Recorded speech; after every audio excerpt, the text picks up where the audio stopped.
407 years ago, our fathers brought forth on this continent a new nation conceived in liberty and dedicated to the proposition that all men are created equal. Now we are engaged in a great civil war, testing whether that nation or other nation so conceived and so dedicated can longer endure.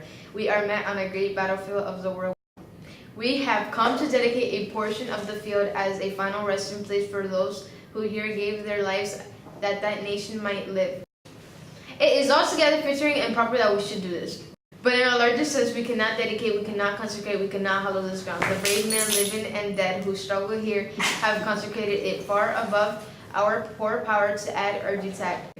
But in a larger sense, we cannot dedicate, we cannot consecrate, we cannot hallow this ground. The brave men, living and dead, who struggle here, have consecrated it far above our poor power to add or detract. The world will later know, nor longer remember what we say here, but it can never forget what they did here. It is for us to live and rather to be dedicated here to the unfinished work which they who fought here have thus so far nobly advanced. It is rather for us to be here dedicated to a great task remaining before us, that from these honored dead we take increased devotion to the cause for which they here gave us the last full measure of devotion.